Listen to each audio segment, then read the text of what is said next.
suis vraiment honorée d'être là et je voudrais dire merci. Dieu veut nous présenter au monde. Alléluia. Amen. Il dit, je t'ai choisi, c'est un instrument que j'ai choisi pour l'amener devant les nations. Amen. Amen. Et les nations ne verront pas Paul, parce que après il est devenu Paul. Alléluia. Les nations verront à travers lui Dieu. Alléluia. Amen. Les nations verront à travers toi le Seigneur. C'est pour ça que le Seigneur dit que celui-là c'est un instrument entre mes mains parce que je l'ai appelé, je l'ai choisi pour qu'il aille se présenter aux nations, pour qu'il aille se présenter au roi, pour qu'il aille se présenter aux fils d'Israël. Alléluia. Amen. Donc Dieu nous a choisis pour nous amener dans ce monde afin que nous nous présentions, pas en tant que nous-mêmes, mais pour que nous présentions Dieu à ce monde. En ce monde. Alléluia. Amen. Pour que nous présentions Dieu au roi. Mais comment tu vas arriver au roi? Comment tu vas arriver de là où tu es? On va te connaître chez les rois. Comment est-ce qu'on va te connaître dans les nations? Comment est-ce qu'on va te connaître devant les fils d'Israël? Comment est-ce qu'on va te connaître? Mais c'est par rapport à tes actes, par rapport à tes actions, par rapport aux choses que tu vas semer sur cette terre. Alléluia. Par rapport aux actes que tu vas poser, par rapport à lorsque tu vas décider de te lever, lorsque tu vas décider de mettre quelque chose sur pied, lorsque tu vas décider d'aider ton prochain. C'est là qu'on te verra, c'est là qu'on saura qui. On dit, ah mais cette femme-là, j'entends parler d'elle. C'est vrai que c'est une femme d'impact quand même. Hein. Elle a fait beaucoup de choses.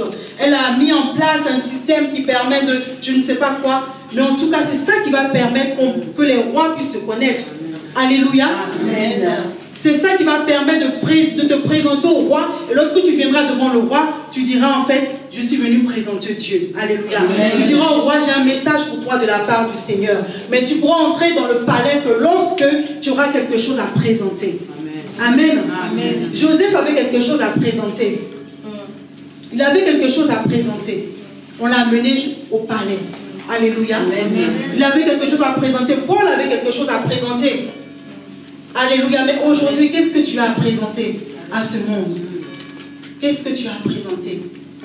J'aimerais dire à une femme ce matin comment dirais-je, de renouveler sa mentalité. Amen. Amen.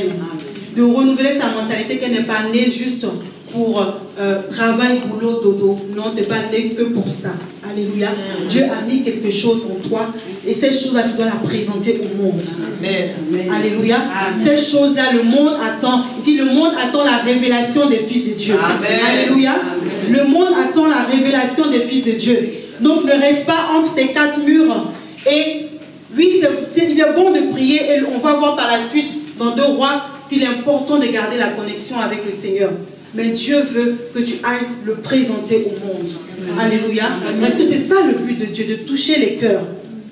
Le but de Dieu, c'est que tout le monde se convertisse. Il a dit, mon but, ce n'est pas que les méchants meurent. Non, c'est qu'ils acceptent le Seigneur, qu'ils se convertissent. Alléluia. C'est ça le but du Seigneur.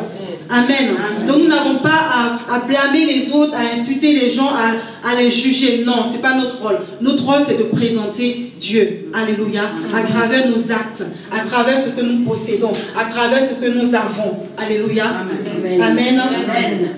Et lorsque la femme est venue devant Élisée, il lui a dit, mais qu'est-ce que tu as à la maison? Amen. Parce que Élisée, tel que, quand je lis dans la Bible, je suppose en tout cas que ce n'est pas un homme qui va rester à lui. Oh ma soeur, c'est vrai, hein, tu as raison. Oh, ça fait pitié. Non, je ne pense pas que c'est un serviteur de Dieu dans ce style-là. Alléluia. Il a dit, qu'est-ce que tu as à la maison? Parce que son temps est précieux. Qu'est-ce que tu as à la maison? J'aimerais dire à une femme, c'est certainement que tu traverses des moments compliqués, des situations. Peut-être te dis que personne ne te comprend, mais ce n'est pas le moment de pleurer. Amen. Tu as pleuré 1 fois, 2 fois, maintenant relève-toi. Alléluia. Relève-toi maintenant. Élisée n'a pas cherché à savoir combien de... est-ce que tu as mangé? Qu'est-ce qui manque à la maison? Non, ce n'est pas son problème. Il dit, qu'est-ce que tu as à la maison? Parce qu'il sait que Dieu a mis quelque chose en cette femme-là. Qu'est-ce que tu as chez toi? Qu'est-ce que tu as en toi? Alléluia. Amen. Le Seigneur dit de racheter le temps. Donc arrêtons maintenant de pleurer. Alléluia. Amen. Les femmes, arrêtons de pleurer maintenant. Et décidons de nous lever. Alléluia. Amen. Décidons de nous lever pour présenter Dieu au monde. Amen. Alléluia. Amen. Décidons de nous lever. Et le Seigneur nous a fait tellement une grâce immense. Il a mis le Saint-Esprit en nous. Alléluia. Qu'on appelle le consolateur. qui vient te consoler lorsque